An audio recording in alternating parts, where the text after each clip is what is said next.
कनागत कनागत है ना, हाँ, मतलब स्वर्ग के द्वार खुल रहे हैं। अच्छा, मतलब इन दिनों में जो कोई भी कनागत करेगा तो वो स्वर्ग में जाएगा, है?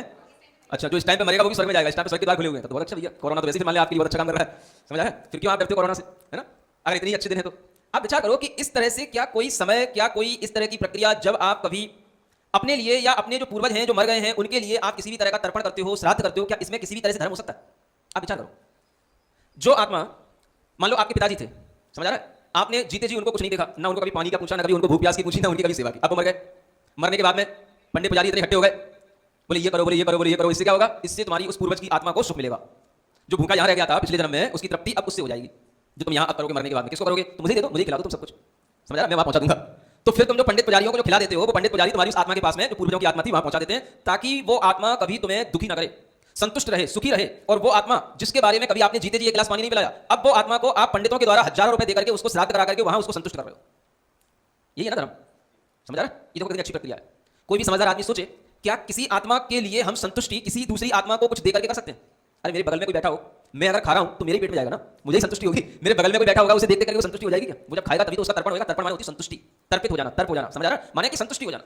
जो आत्मा जिस तरह के अपने भाव करेगा, जो आत्मा जिस तरह के अपने परिणाम करेगा, उसी तरह के परिणामों से उसको फल मिलता है। अगर यहां बैठे बैठे हम किसी भी आत्मा की संतुष्टि कर रहे हैं तो ये तो कभी संभव ही नहीं है, क्योंकि वो आत्मा न तुम्हें पता है कहां गई, न तुम्हें पता है उस आत्मा का मरने के बाद में क्या गति हुई, और आप उस आत्मा के तर्पण करने के लिए तरह तरह के हजारों लाखों रुपए बर्बाद कर रहे हैं और आपको उसमें धर्म भी मार रहे हैं, समझ रहा है? और ये सब कर रहे हैं।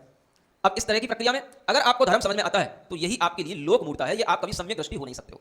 आपके अंदर धर्म के प्रति जो एक राइट आपका कॉन्सेप्शन होना चाहिए, पर्सपेक्टिव होना चाहिए, वो कभी बन नहीं सकता है। वो अवधारणा जो आपकी गलत हो चुकी है, उसे जब तक आप नहीं छोड़ोगे तब तक आपके लिए सही दिशा में चलना संभव नहीं है।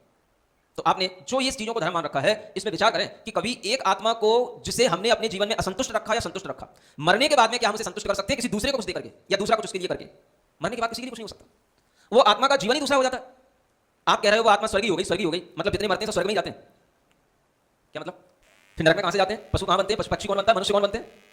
आपने कहा स्वर्गीय फलाने चंद्र जैन, मतलब हमारे पिताजी कहां गए? स्वर्ग में गए। मतलब ये आपने बिल्कुल सर्टिफिकेट दे दिया था उनको कि आप स्वर्ग में जाएंगे। सबके नाम के आगे मरने के बाद स्वर्गीय लगाया जाता है, किसी की फोटो लिखी जाएगी, कहीं पर भी कोई व्यक्ति अपने घर में फोटो लगा के रखेगा तो स्वर्गीय फलाने चंद्र जैन।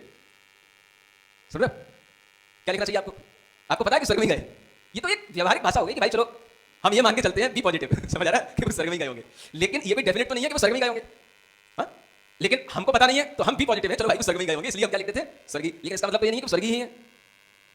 नारकी भी हो सकते हैं, त्रियंची भी हो सकते हैं, मनुष्य भी हो सकते हैं, सब कुछ हो सकता है, लेकिन हम उनके नाम के आगे एक टाइटल आफ्टर डेथ जोड़ देते हैं, स्वर्गीय। समझ आ रहा? ये आपकी अपनी व्यावहारिकता है, लेकिन इसलिए कोई पारमार्थिक सत्य नहीं है, समझ आ रहा? हम तो कहते हैं ये भी एक विवेकी लोगों को लोक मूर्ता में लेना चाहिए।